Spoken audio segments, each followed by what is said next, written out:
I have completed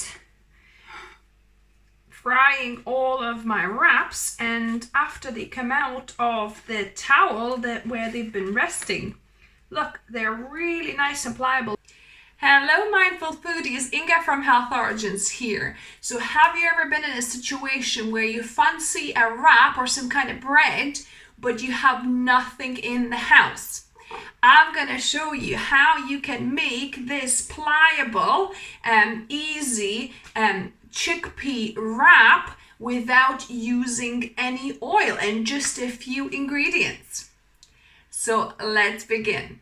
So this is fairly easy to put together. You'll need 1 cup of chickpea or besan flour. So that goes in. Then half a cup of tapioca starch. So you could buy that online. So I'll link where I buy mine from.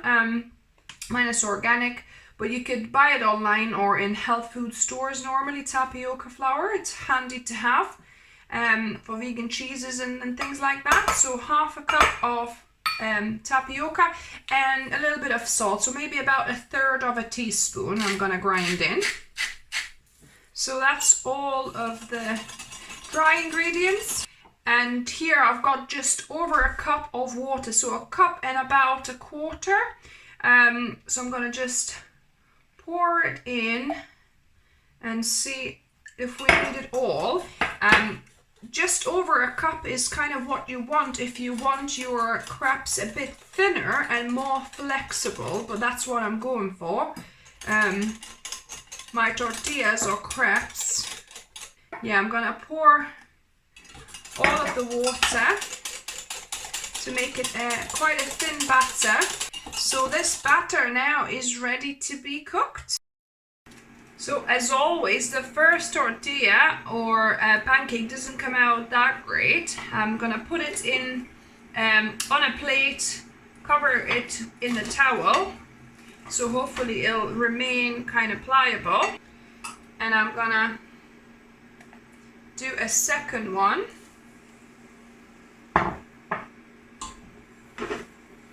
So try and do a round shape. So it's been about 6 minutes. As you can see, the edges have curled off a bit. So I'm gonna gently try and get it off without hopefully damaging it, and turn it over for a couple more minutes. The texture consistency is definitely more like a crepe rather than a tortilla, so I think for the next one I'm going to reduce the temperature a bit, yeah, because you definitely get quite a bit of crunchy edges, and it's not too pliable. So this has cooked for another 2 minutes on this side, so I've reduced the heat a little bit, and the batter is much better when you let it rest for at least 5 minutes. So I'm going to try and make it a little bit more thick here in the middle. I'm not going to spread it out to the sides as much.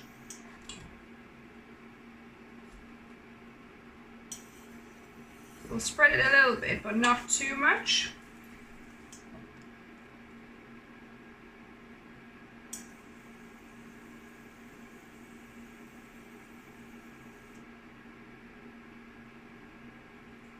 And I'm gonna cook this for about 5-6 minutes on one side. It's been 5 minutes that my wrap has been cooking on one side. Gonna try and turn it over now. Careful to lift the edge first and then go in with your flat spatula. Make sure you lift this properly and don't break it. There we go, perfect. And that seems a bit more pliable than the previous one. It doesn't have crunchy edges because the thinner you pour this batter, the more kind of like a crepe or crunchy it's gonna get. So if you want more of a wrap, then make it a little bit kind of thicker and don't go, too thin on the edges. So it's been 3 minutes on the other side, and we'll check. Yeah, maybe 1 more minute and that should be done. So it's been another minute and that wrap is now ready. I'm gonna put it in my towel just to keep it warm and pliable. And I'm gonna continue with the rest of the batter. I have completed frying all of my wraps, and after they come out of the towel where they've been resting, look, they're really nice and pliable. The ones that I've done on the reduced heat, you know, the top ones, like that. And this one, the bottom one, was done a bit more crispier on the higher heat, so it's still got some crispy edges. So this is obviously on the high heat, it's better as a crepe.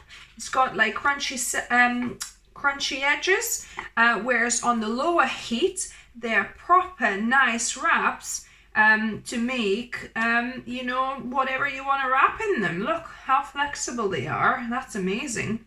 So if you gonna make just savory wraps in the original batter, you can add garlic powder, onion powder, maybe some smoked paprika, some cumin powder, so you can experiment. But these, because I've made them with just the salt, these are good for sweet or savory. So this, because it's a crepe, I'm gonna make it into sweet dish.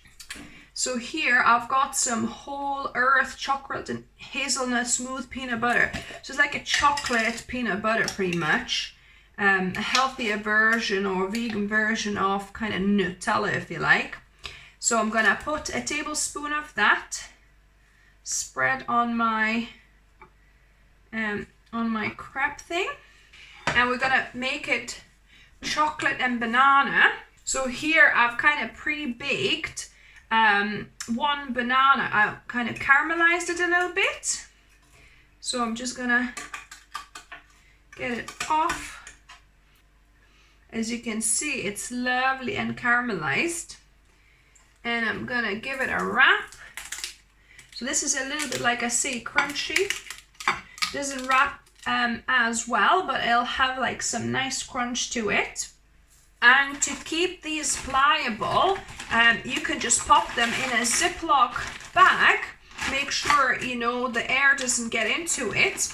And yeah, you can store it for probably a couple of days until you use them up. So for my savory option, I've got a little bit of salad here. I've took the smallest of the wraps because I'm not too hungry at the minute. I've just eaten something. But just to sample this as a savory wrap. And this is really nice and pliable to wrap it in. I've obviously put a lot of filling in this, but this is so nice to wrap actually. So let me give this a taste test. So now onto the taste testing. I made a little tiny savory wrap here and it's so pliable. So I'll give it a go without the filling first, just to taste the wrap itself. Kind of nice and chewy. There is a little bit of undertone of chickpea, but very slight. Yeah, so let me give this a go properly.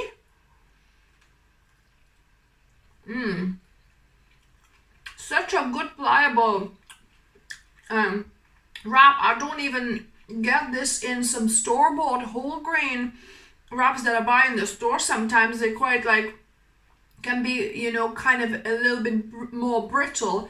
These are super flexible. That's amazing. So the key is to have your heat of the pan on low to medium, not too hot, so that it takes longer. So it takes about 5 minutes on one side and then about 3 minutes on the other side. So yes, it takes a little bit of time to make these, but you know, if you make a few together, you can keep these for a couple of days and they'll be good to have.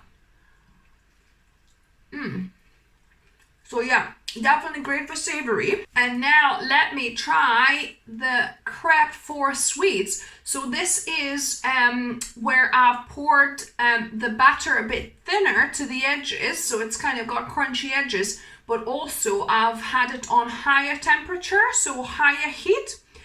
So yeah, so it became more crispy than flexible. So let me give this a try.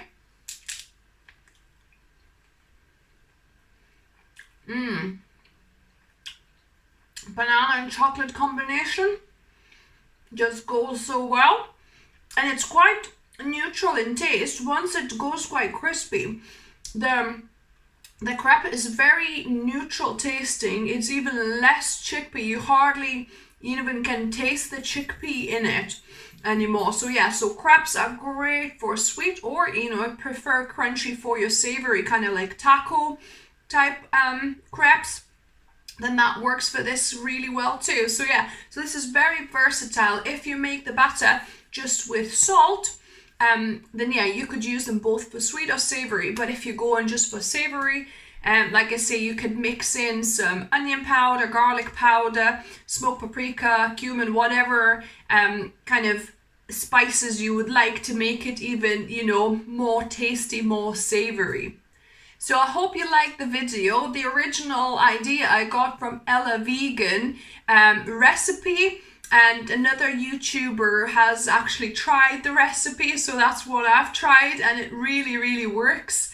Guys, if you like the video, give me a thumbs up and let me know if you tried the recipe, what you thought about it.